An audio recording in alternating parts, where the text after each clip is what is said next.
Bienvenue dans L'œil écoute, le podcast indépendant qui analyse notre rapport à l'image photographique et l'évolution du médium à l'heure de la suprématie du numérique et du digital. Voici la deuxième partie de L'œil écoute consacrée à Pascal Maître. Nous l'avons quitté au moment où il évoquait les conséquences de l'arrivée du numérique sur le métier de photojournaliste. Il nous rappelait à juste titre que l'appareil ne fait pas le photographe, tout comme le ballon ne fait pas le génie du foot.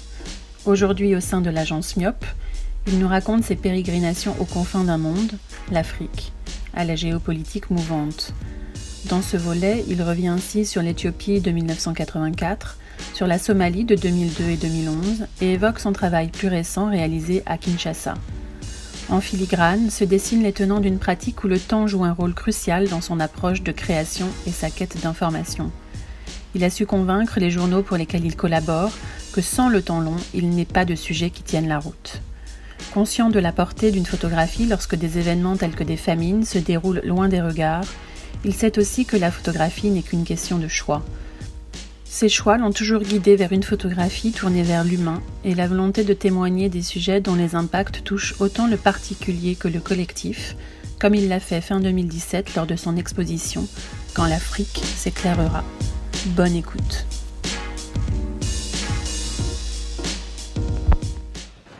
Bonjour Pascal Maître, merci de nous consacrer un nouveau moment pour ce podcast de L'œil écoute qui pour le coup va être plus axé sur l'Afrique. Oui, rebonjour Yannick, merci de me consacrer encore un peu de temps. Je voudrais revenir sur l'agence qui distribue votre travail, c'est l'agence Myop actuellement. Oui. Donc vous nous avez expliqué quel était le principe d'une agence, comment elle travaille. Je voudrais vous demander par ailleurs, est-ce que vous avez été approché par des galeries ? Est-ce que vous avez des collectionneurs qui suivent votre travail ? Alors très rarement, de temps en temps, je vends des tirages, mais c'est très accidentel. Et pour l'instant, je ne suis pas du tout en galerie. Mais il faut que je m'en occupe. Quoi. Oui. C'est pas que je ne veux pas tout ça. Simplement, je n'ai peut-être pas les codes. Voilà quoi. Alors, Myop, il y a 20 photographes. C'est un peu le même principe que l'on avait finalement fait à Odyssée qui s'est prolongé. C'est-à-dire on paye une cotisation, on garde nos premières ventes, l'agence gagne de l'argent sur les reventes, sur ce qu'elle initie. En fait, il gère vos archives, tous les sujets et puis que vous avez initie aussi par des projets où elle démarche, où elle-même peut trouver des commandes. Donc ça, c'est normal qu'elle partage. Pour moi, il y a un très grand intérêt, une grande particularité, je trouve, de Myop, c'est qu'il y a différents types de photographes. Il y a une pluralité de regards. Il y a une pluralité de regards, d'approches, et je trouve que c'est des photographes sur la réflexion de la photographie intellectuellement très intéressants et très enrichissants. Alors, je voudrais revenir, Pascal Maître, sur l'Afrique. Ouais. Il y a une certaine méconnaissance de la photographie africaine en France, en Europe. Bien évidemment, on connaît quelques grands noms de photographes d'Afrique de l'Ouest comme Sédou Keita, Malik Sidibé ou Abdourahmane Sakali et la tradition des studios photos. On connaît également Guy Tillim, qui est un photographe sud-africain qui a bénéficié de plusieurs expositions à la Fondation Henri Cartier-Bresson. D'après vous, est-ce qu'il existe des courants, des thématiques récurrentes qui traversent la photographie africaine contemporaine ? Et est-ce que la Biennale de Bamako est un bon indicateur pour dégager des tendances ? Alors, je ne vais pas être vraiment capable de répondre, parce que je ne suis jamais allé à la Biennale de Bamako. Donc ça m'est un peu difficile. Il y a plein de photographes africains, des gens talentueux. J'espère que ces photographes seront vraiment intéressés de parler d'une certaine Afrique, c'est-à-dire de l'Afrique au quotidien. Ce que je vois souvent, c'est des gens très talentueux qui sont plus tournés vers une photographie, je dirais, conceptuelle, qui peut-être s'adresse plus à un public et à des galeristes occidentaux que peut-être directement Donc, il y a aux Africains. une culture de l'image qui les renvoie plus vers l'étranger que vers leur propre pays. C'est un sentiment, pour une raison aussi, c'est que je croise très rarement des photographes africains sur le terrain, du moins sur le terrain où je suis.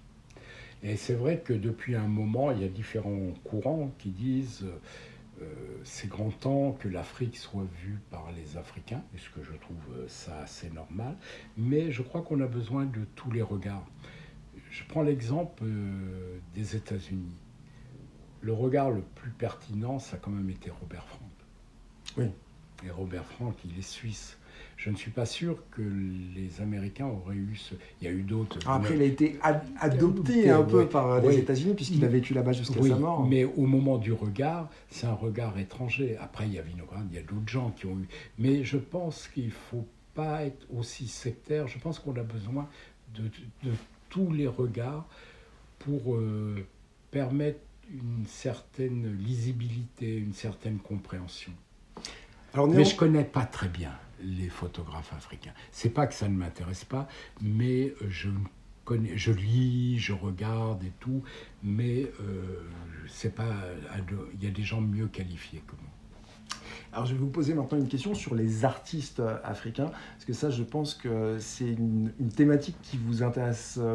Oui, j'ai beaucoup travaillé sur les artistes africains. J'ai donc fait un travail pour National Geographic, un portrait de la ville de Kinshasa que j'ai articulé sur 3 thèmes qui pour moi me paraissaient emboîtés. Parce que je suis parti de l'idée pourquoi une ville comme Kinshasa a donné autant d'artistes de grand renom, c'est-à-dire le peintre Chéri Samba, Boris Kingelez qui fait des maquettes de villes, qui a eu il y a 2 ans une expo solo au MoMA. Oui, donc c'est des artistes à la reconnaissance internationale. Chéri Samba est exposé au MoMA, il a été exposé à la Fondation Cartier, à Beaubourg, Freddy Tsimba, qui est un grand sculpteur, a été invité pour les 70 ans de la Déclaration des droits de l'homme à faire une statue. C'est le seul artiste qui a été invité au Palais de Chaillot. Donc c'est des gens de très haut niveau. J'ai un autre ami qui s'appelle Romuald Azoumé, qui est vraiment un artiste qui a fait des œuvres incroyables, qui a été exposé pareil à Londres. Il y a 2 ans, il y a eu une expo par Gagosian au Bourget. Les gens venaient en avion voir son expo. Et tous ces gens-là ont atteint un niveau extraordinaire. Et comment expliquez-vous que Kinshasa soit un centre urbain très créatif? Alors, l'idée de mon reportage, c'est ça. Pourquoi? Donc, moi, je pense que, connaissant un petit peu le Congo, chaque jour, les habitants de Kinshasa, comme beaucoup de grandes villes africaines, doivent trouver une solution pour trouver $2 pour vivre. Donc, ils doivent être extrêmement inventifs. C'est-à-dire tout le monde vend les mêmes choses, tout le monde a les mêmes problématiques. Soit il faut trouver une arnaque, soit il faut trouver un moyen de se démarquer. Donc, il y a tout un travail en ébullition. On dit que l'article qui commande Kinshasa, c'est l'article 15. C'est-à-dire, ça veut dire débrouille-toi. Donc, quand cette réflexion, cette créativité, cette imagination se met en marche sur des gens qui ont un talent d'artiste, il n'y a aucune limite. Moi, j'ai passé à Kinshasa beaucoup de temps avec eux. Quand vous les voyez créer, avec ce qu'ils ont dans les mains, vous dites que nous, avec tout ce qu'on a à notre disposition, il y a quelque chose qui ne fonctionne pas, quoi. On devrait être hyper créatif. Quelqu'un comme Boris Kingelez, qui a fait ces villes futuristes incroyables, il le faisait chez lui avec un cutter et des ciseaux. Et aujourd'hui, il y en a assez peu, ça vaut 500 à 600 000 $. Il a tout fabriqué tout seul, comme ça, dans son imaginaire. L'économie de moyens, finalement, et l'inventivité fait que... Et le troisième aspect de mon travail sur Kinshasa pour National Geographic, ça a été les traditions. Parce que beaucoup de ces artistes ont pioché dans les traditions qui sont assez exceptionnels. On sait bien que Picasso, Matisse, Braque, tous ont pris beaucoup d'inspiration sur l'art primitif africain. Et j'ai compris un petit peu le raisonnement lorsqu'un jour, je travaillais sur un groupe ethnique traditionnel, et un jour le leader m'a dit, écoutez, monsieur, si dans nos villages, on choisit toujours quelqu'un qui va faire un travail incroyable, des sculptures, des masques incroyables, ou si ce que vous voyez là de nos traditions, on a des peintures, tout ça est très beau, tout ça est vraiment exceptionnel, on le fait juste pour faire plaisir à nos ancêtres. Donc ça, tout doucement, on tombe dans un art presque religieux, parce que nos ancêtres, ils vont nous protéger. Ici, on n'a aucune protection, on n'a pas de sécurité sociale, on n'a pas de chômage, on n'a pas de retraite. Donc on paye tout cash. Donc on cherche des protections quelque part. Et donc ce qui nous pousse à créer, c'est surtout pour faire plaisir à ces ancêtres qui, en retour, vont nous protéger. Et donc là, on voit tout doucement qu'on ne choisit pas un artiste parce on choisit cet artiste par rapport à sa connexion spirituelle, par rapport à son degré de travail, et ça donnait des pièces donc magnifiques. Donc c'est un processus plus complexe que ce qu'on peut imaginer. Alors je voudrais maintenant vous poser une question sur l'empathie à l'égard des personnes que vous photographiez, des sujets que vous pouvez traiter. Lorsque vous partez en Éthiopie en 1984, vous couvrez la famine qui décime le pays. Comment gère-t-on la distance dans des sujets aussi brûlants ? Brûlants ou aussi durs et traumatisants, vraiment durs. On la gère pas toujours. Dernièrement, les choses qui m'ont le plus, qui m'atteignent le plus, c'est par rapport aux enfants. Je trouve ça terrible. Quand j'étais en Somalie en 2011, il y a une grande famine, et là, il y a tous les jours, les enfants mouraient, et ça, c'est insupportable. C'est insupportable. Et sur la famine en Éthiopie, c'est quelque chose que j'aime bien parler, parce que souvent, les gens ne comprennent pas, et ce que je comprends qu'ils ne comprennent pas, c'est qu'on nous dit, mais vous êtes quand même voyeurs, vous photographiez des gens qui sont dans la détresse la plus totale. Oui, on vous reproche de pas les aider, d'utiliser votre appareil photo pour faire des photos qui après évidemment seront vendues. Et ce que l'on oublie, c'est que les gens ont souvent besoin de ce témoignage. Si je reprends l'Éthiopie, 84, la grande famine commence, elle dure déjà depuis un moment, mais le gouvernement ne veut absolument pas qu'on en parle. Pour plusieurs raisons. La dernière grande famine qu'il y a eu, je crois que c'est 73, et c'est ce qui a fait tomber Haïlé Sélassié. Donc ils savent que la famine, politiquement, c'est quelque chose de très risqué. Donc ils font abstraction totale de cette famine. Elle n'existe pas. Donc moi, pour avoir déjà un visa pour aller en Éthiopie, je réussis à avoir un visa. Et une fois qu'on est en Éthiopie, à l'époque, c'est un régime militaire communiste assez dur. On ne peut pas circuler comme on veut, il faut des autorisations. Donc ils bloquent tout. Et donc pour aller déjà dans les endroits où il y a cette famine dont on ne parle pas, c'est compliqué. Donc moi, je finis par trouver une jeune femme, je vais à l'ambassade pour autre chose, qui me dit, mais moi je suis scandalisé pour tout ça, qui va me prêter sa voiture et son chauffeur pour que j'aille à 400 km en dehors d'Addis Abeba, en faisant gaffe de ne pas me faire prendre dans les contrôles. Et évidemment, si vous êtes pris, vous êtes en prison. Donc tout ça, c'est pas juste vous arrivez, boum. Et dans l'endroit où je vais, c'est terrible, il y a un camp de personnes déplacées dans une extrême misère, et toutes les nuits meurent 60 personnes dans cet endroit, de famine, de froid et tout. Donc, et le matin, je donne cette anecdote, mais ça donne, pour donner une résonance à ce qui se passe. Le matin, quand je marche dans l'allée du camp, il m'est arrivé à 2 reprises qu'une mère me prenne le bas de mon jean, me tire pour me faire rentrer sous la hutte, pour me montrer son enfant qui vient de mourir dans la nuit. Et parce qu'elle sait qu'elle est d'abord tellement en colère, je vais sans doute être le seul vecteur pour porter cette colère, pour porter ce témoignage. Et donc, il ne faut pas croire qu'on le fait contre les gens.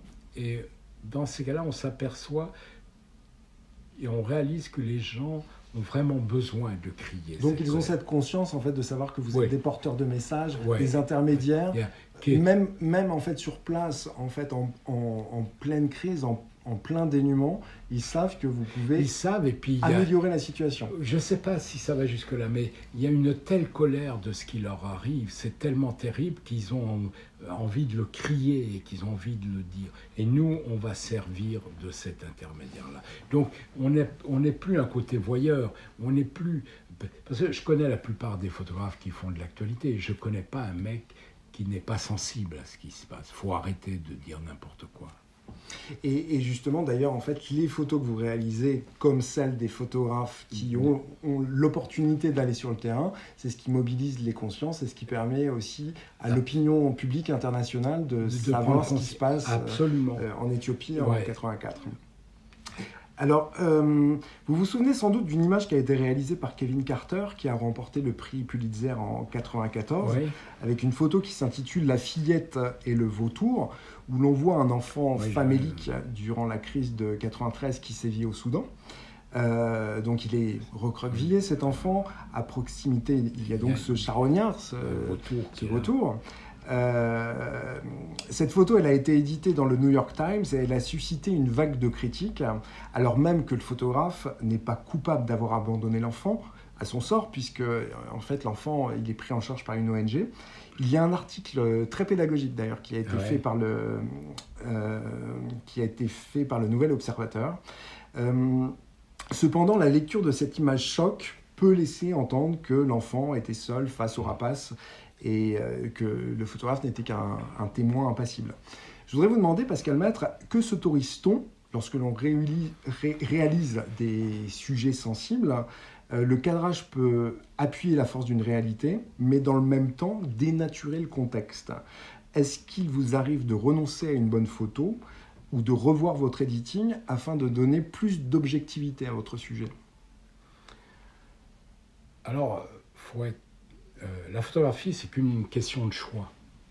On choisit quelle optique, quelle exposition, quelle position, quelle mise en perspective, où on va se situer. Donc c'est un choix. Et ce choix, il se fait au moment. Je pense que souvent, on se laisse quand même aller à ce que l'on ressent. Parce que lorsqu'on va faire le choix, il n'y a pas que le visuel, il va y avoir peut-être des odeurs, il va y avoir ce qu'on a subi ou vu avant, il y a tout cela. Donc, moi, il y a une fois où j'ai vraiment pas fait de photos.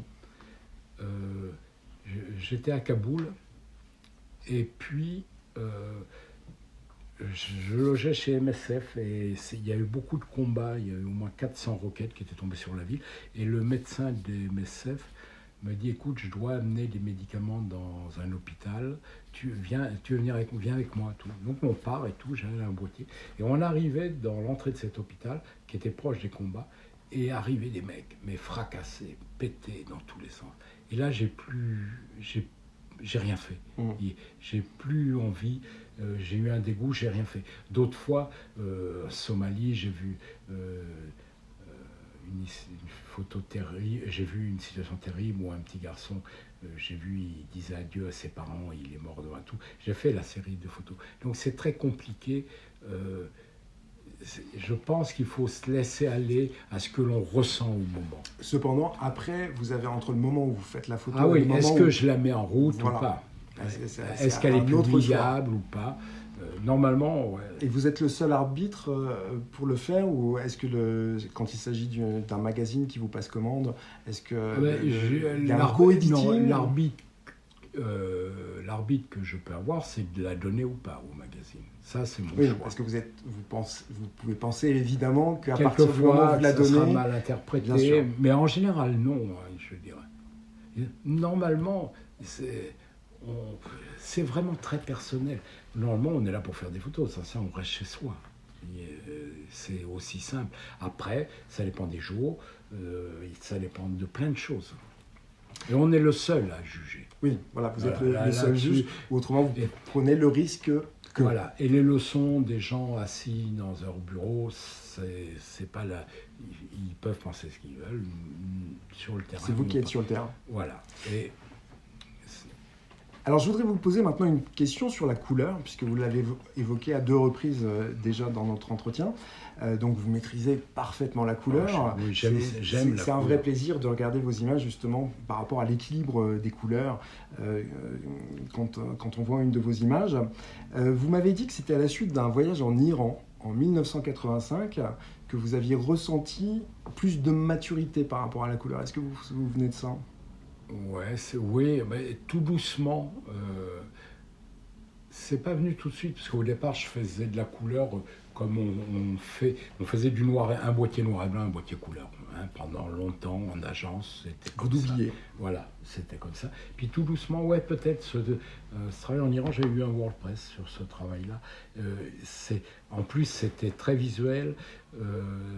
Ça est un sujet en 85 qui avait été monté par Patrice Barra, qui est un très grand journaliste, qui travaillait à Gamma Télé, parce que Gamma avait aussi à un moment commencé un département pour de l'image faire animée. du documentaire.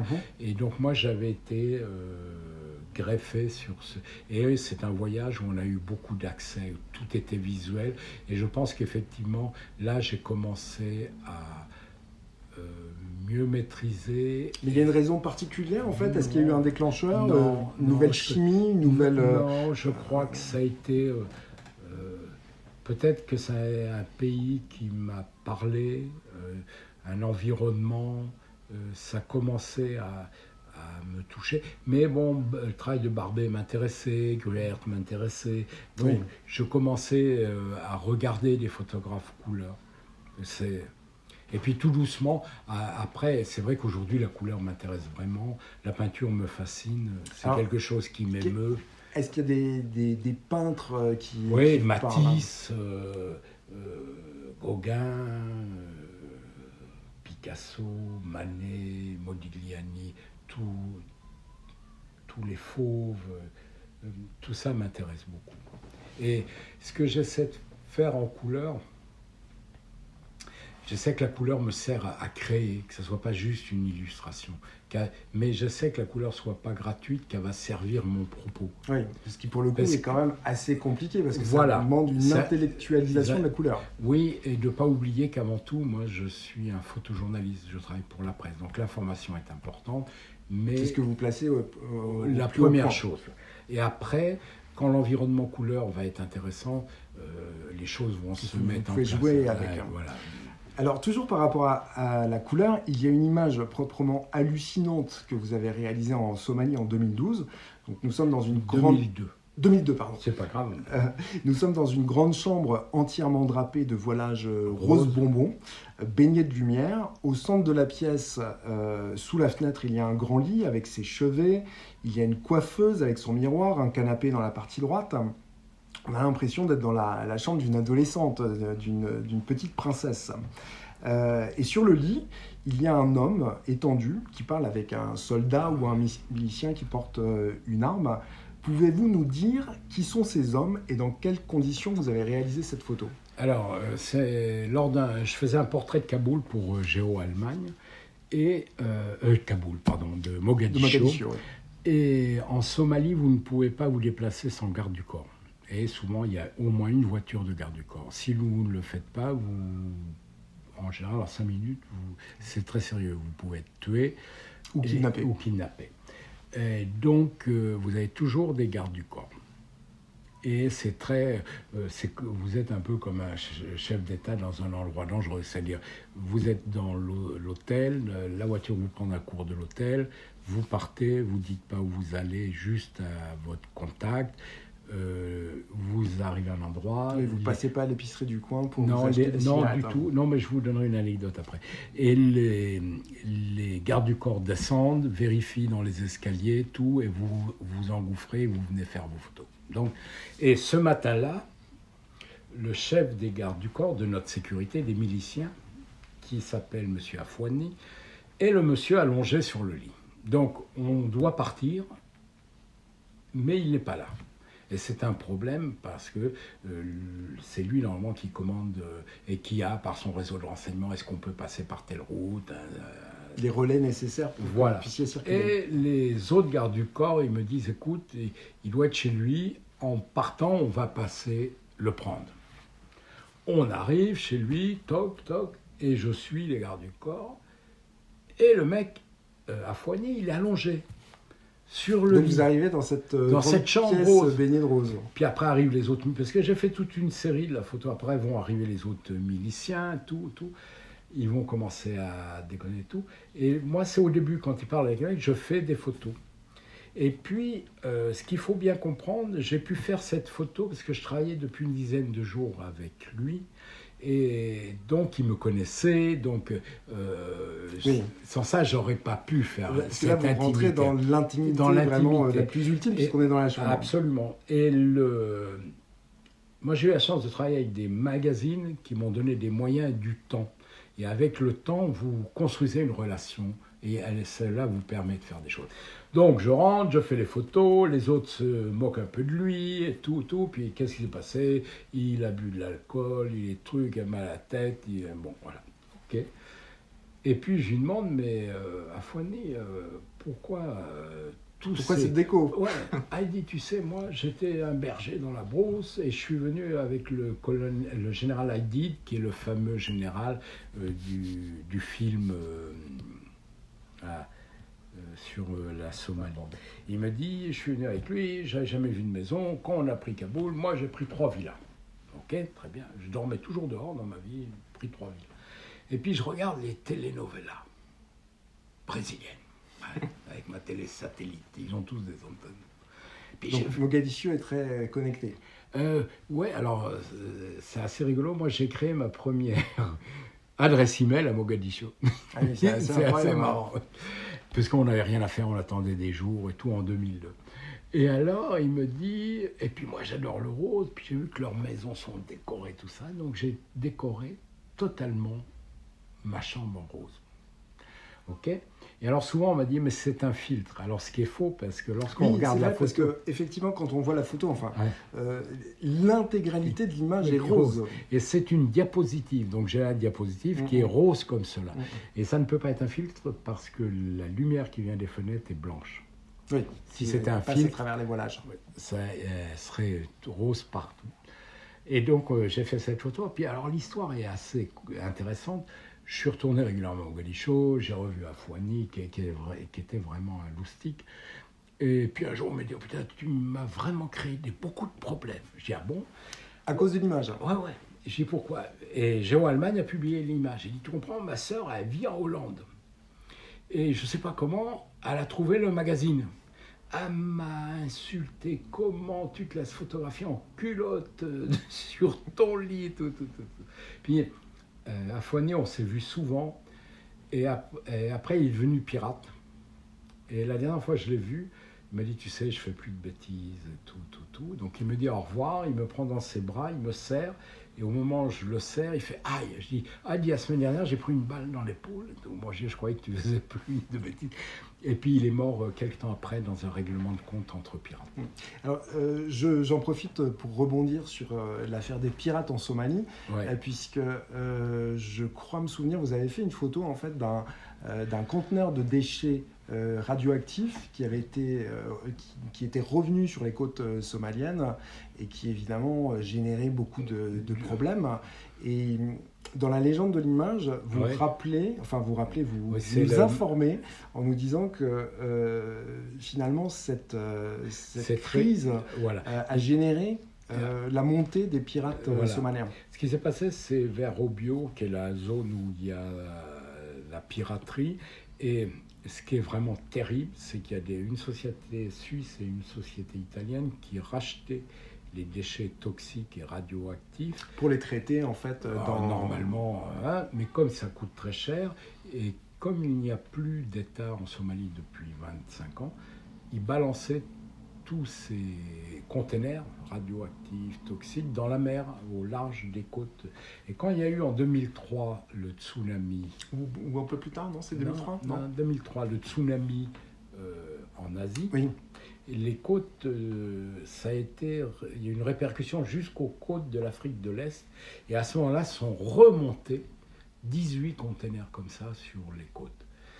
Et les gens, depuis longtemps, ils ne comprenaient pas trop. Leurs enfants avaient des malformations génétiques, urinaires et tout.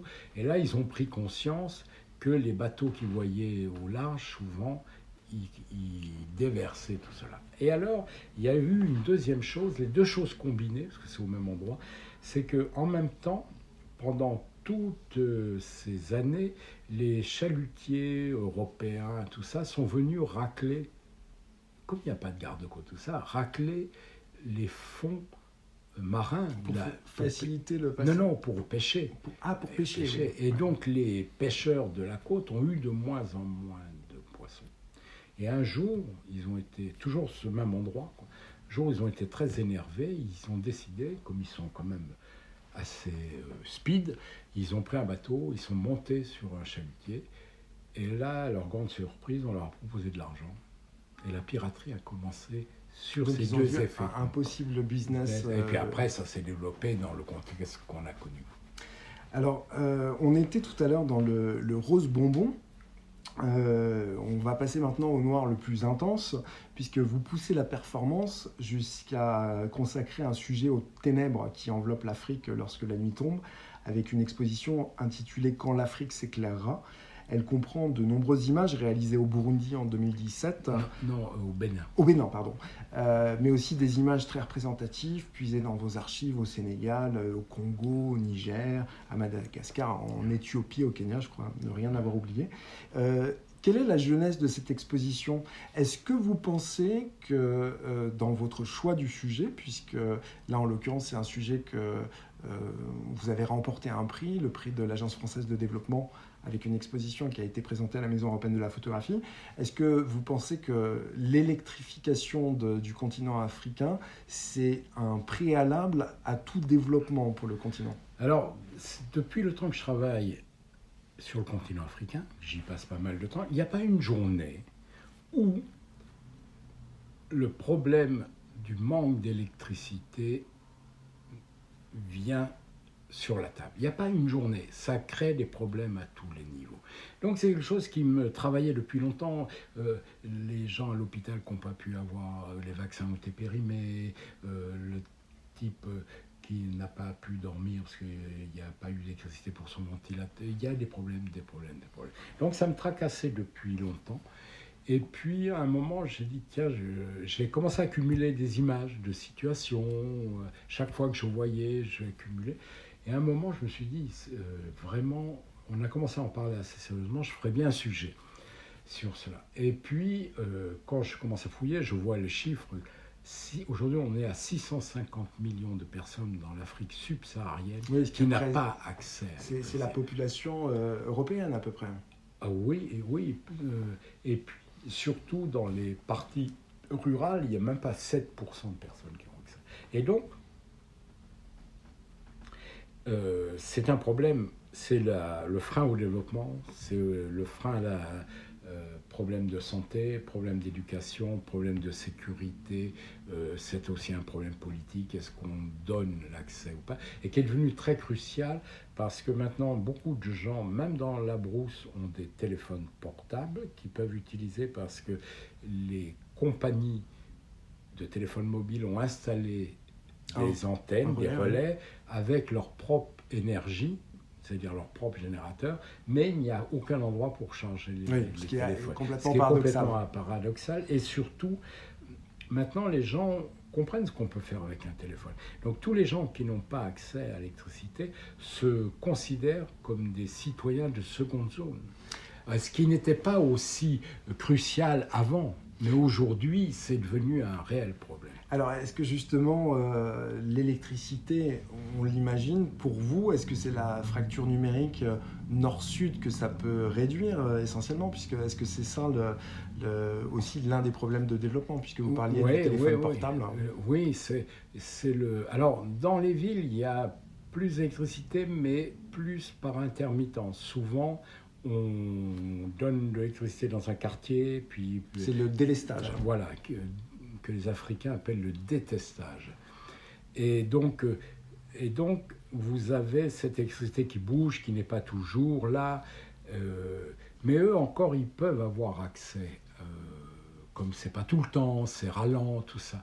Mais dans les campagnes, pas du tout. Et les gens se considèrent vraiment comme des gens abandonnés. Et ils partent du principe, souvent on m'a dit dans des villages, mais s'il y a l'électricité, nos jeunes enfants resteraient là, développeraient le village, travailleraient ici, mais ils sont obligés de partir. Ce qui fait aussi la force d'attraction des villes africaines. Des villes africaines et de la migration.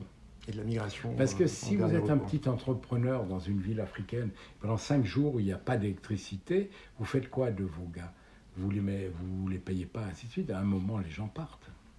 Bien évidemment. Je voudrais terminer avec une personnalité. Parmi les belles rencontres que vous avez pu faire en Afrique, il y a un nom qui revient souvent dans vos interviews. C'est celui de Maggie Barankitse. Ouais. Pouvez-vous nous dire de qui il s'agit et en quoi elle est porteuse d'un message d'espoir? L'espoir est un peu tombé parce que le gouvernement burundais a détruit tout ce qu'elle a construit. Mais alors, Maggie, moi je la rencontre, je ne sais plus, peut-être 1998. À l'époque, il y a un énorme conflit au Burundi dont on a moins parlé que le Rwanda, mais il y a quand même en moyenne 350 000 morts par an entre Hutus qui opposent les Hutus et les Tutsis. Mais comme les choses ont été vraiment focalisées sur le Rwanda, et puis c'est pas tout à fait c'est le même phénomène, mais la problématique est plus complexe. Et Maggie, qui est secrétaire dans un archevêché à Ruingi, dans une ville, elle va, quand il y a des conflits, quand il y a eu des combats et tout, elle va récupérer les enfants qui sont abandonnés. Alors, il faut préciser une chose, c'est que elle est Tutsi et justement, elle récupère des enfants de toutes... Absolument, elle est Tutsi d'une grande famille. Et en 98, à l'agence, je crois que c'est par Cosmos, l'agence Cosmos, on a eu une commande du Secours catholique sur un projet. Ils envoyaient des photographes. Et moi, on m'a envoyé au Burundi, comme je connaissais l'Afrique, et on m'a envoyé faire le reportage sur Maggie. Okay. Et je connaissais bien le Burundi, c'est un des premiers pays où je suis allé en Afrique, tout ça, donc j'étais très content de retourner dans ce pays. Et je suis arrivé à Ruingi et j'ai vu cette jeune femme, une grande femme, belle femme et tout, et qui avait 10 orphelins. Elle avait donné ses terres pour qu'on nourrisse ses enfants. Une femme courageuse. Elle découpait les rideaux de l'archevêché où elle était secrétaire pour faire des habits à ses enfants. Et là, c'était raide. C'était mais vraiment très dur. C'était la survie, il y avait les petits Hutus, les petits Tutsis, les Tois aussi. Les Tois sont les pygmées du Rwanda le Burundi, qui est un groupe ethnique très défavorisé. Donc elle récupérait tous ces orphelins qu'elle trouvait des fois dans des cartons au milieu des trucs. Et elle avait un petit orphelinat. D'accord. Et j'ai fait mon reportage pour le Secours catholique. Et puis, je crois, Jean-Luc Marty, qui était rédacteur en chef de Géo à l'époque, il me dit « Ah, qu'est-ce que tu fais et tout ?» Je dis « Écoute, je viens de voir une femme d'un courage qui se débat dans un truc, une histoire incroyable où les petits Hutus sont comment dire, aidés par des plus grands Tutsis et tout, mais vraiment une femme d'un courage et tout. Il me dit « Ah, dis-moi. » Et puis il me dit « Je voudrais faire l'histoire. » J'ai dit « Bon, il faut que je demande au Secours catholique, hein, parce que moi c'est une commande institutionnelle. » Et j'ai dit « Et en plus, si on le fait, j'aimerais que l'on mette une annonce pour que les gens puissent faire des dons. » Donc je demande le Secours, tout le monde est d'accord, on fait l'histoire, une belle parution avec un texte de Alain Frillet, très beau texte. Et puis, j'entends parler de cette femme, tout ça. À nouveau, de temps en temps, j'ai une nouvelle. Puis 10 ans après, Géo me dit « Ah, ça serait bien d'aller voir ce qu'elle a fait. » En 10 ans, Elle a construit 500 villas pour ses orphelins. Elle a construit une ville entière, des cinémas pour ses orphelins. Oui, avec une micro-activité économique. Elle a... Et je crois me souvenir qu'elle dégage pour les enfants des lopins de terre pour leur apprendre à cultiver la terre. Elle leur apprend à cultiver, formation des ateliers mécaniques, elle crée une banque, elle crée un cinéma, une piscine, elle crée une ville. Dousto Blasi va opérer gratuitement là-bas. Ça devient un phénomène au point que Kofi Annan dit tant que l'Afrique aura des femmes comme elle, je ne serai pas inquiet, et ainsi de suite. Et donc, j'ai des nouvelles de temps en temps de Maggie. Après, pendant cette période, entre les deux reportages, il y a un groupe, je ne sais plus lequel, qui lui envoie un gars pour la tuer. Oui, elle est ciblée. Elle est ciblée. Le gars vient pour la tuer et tout. Elle lui dit, écoute, moi, avant de mourir, je vais prier, mais je vais être obligé à prier pour moi. Parce que moi, je vais mourir, c'est pas grave. Mais toi, ça va te hanter toute ta vie. Elle retourne le mec, il devient son garde du corps. Donc, Maggie, c'est un phénomène. Et puis l'UNICEF, elle essaie d'avoir des dons de l'UNICEF. L'UNICEF ne l'aide pas. Elle a fait 2 coups pendables. Un des, je ne sais pas si c'est le directeur, je ne me rappelle plus, important de l'UNICEF vient et il y a un grand défilé. Et comme souvent en Afrique, il y a l'estrade. Un défilé de mode Non, un défilé dans la rue, pour une fête. Une parade, quoi. Pour une parade, peut-être pour la fête nationale et tout. Et on lui demande de venir avec ses orphelins. A fait découper, parce que l'UNICEF, le seul truc qu'il lui avait donné, je crois que c'est des t-shirts ou des drapeaux pour quand a fait découper, a fait faire des culottes à toutes les petites filles. Et elle leur demande, quand elles arrivent dans la tribune officielle où il y a le représentant de l'UNICEF, de lever leur... Donc c'est un phénomène. Elle fait tout ça, elle crée... Et on a une histoire un peu particulière que je n'ai su que très tardivement. Je peux dire c'est le seul reportage où j'ai su que mon travail a eu une portée directe. Parce qu'elle me disait toujours « Ah, merci, vraiment, et tout. » Puis je ne voyais pas trop. Et quand je suis retourné 10 ans après, elle m'a dit « Écoute, avec l'article de Géo, le représentant des Nations Unies est venu, il a dit au gouvernement, je veux bien, parce qu'il y a beaucoup de problèmes, je veux bien venir, mais je veux rencontrer cette femme. » Elle m'a dit, au Luxembourg, quand ils ont vu l'article, ils ont payé toute l'électrification et l'eau de toutes mes maisons. Et depuis la parution de l'article, tous les mois, il y a des gens qui envoient de l'argent. Et elle me dit, s'il n'y a pas eu cet article, je n'aurais pas pu construire. Alors, c'est toujours assez touchant. Bien sûr, ça doit être, c'est touchant parce que... bien évidemment. C'est pas ça, c'est que toi, tu ne le sais pas, puis ça travaille dessous. Parce que souvent, on nous dit que nous, on profite et tout. Des fois, ça se passe différemment.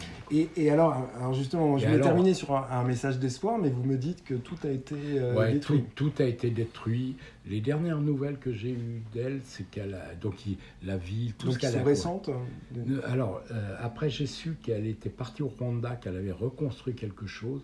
Et récemment, on m'a dit qu'il faudrait que je la recontacte. Mais comme elle n'a pas toujours le même numéro de téléphone et tout, qu'elle serait en Belgique maintenant. Mais tout a été détruit.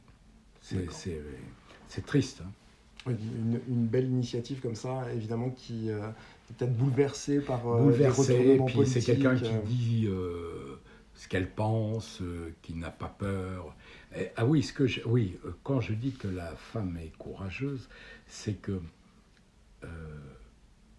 comme elle a récupéré des enfants Hutus, un jour, les militaires, parce que comme elle vient d'une grande famille, les Tutsis, ils sont venus à l'archevêché où elle avait ses orphelins. Elle les a cachés dans un grenier. À ce moment-là, les types ont trouvé les orphelins. Elle, ils l'ont déshabillée, ils l'ont attaché à un poteau. Et ils ont tué tous les enfants à la machette devant elle. Ouais, c'est terrible. Horrible. Et elle m'a dit, j'ai 2 amis, parce qu'elle avait caché aussi des professeurs dans les combles du grenier, ils ont été trouvés. Elle m'a dit, j'ai 2 amis qui m'ont déposé, j'étais attaché, déposé leur bébé, ils ont dit, toi tu seras peut-être sauvé. Et alors, évidemment, comme elle est d'une grande famille, on a su que Maggie et ça, tout ça, donc elle a été libérée. Et voilà, c'est ça le début de l'histoire. Et avec ses 2 petites filles, elle a commencé sur l'orphelinat. Et elle m'a dit, j'ai enterré tous les enfants qui ont été tués. Oui, au début, c'était peut-être pas l'orphelinat, elle a caché des enfants et des prophètes, des intellectuels hutus. Donc c'était justement la prise de conscience pour l'action, pour le développement. C'est le début de son ethnique justement. Oui, puis c'est surtout le début de son orphelinat. Et elle m'a dit, avec une brouette, j'ai enterré tous les enfants, tous les gens qui ont été tués. Et avec ces 2 petites filles, j'ai commencé l'orphelinat. Et les 2 petites filles, je les ai vues, après, beaucoup plus tard. Elles sont des grandes jeunes filles. Et alors c'est intéressant, il y en a une qui faisait ses études aux États-Unis de criminologie. Oui, ce qui est assez là, c'est des histoires. Pascal Lemaître, merci infiniment. Non, c'est un grand plaisir d'avoir consacré ce temps. J'espère que je n'ai pas été trop bavard. Merci encore. Merci Yannick, merci beaucoup.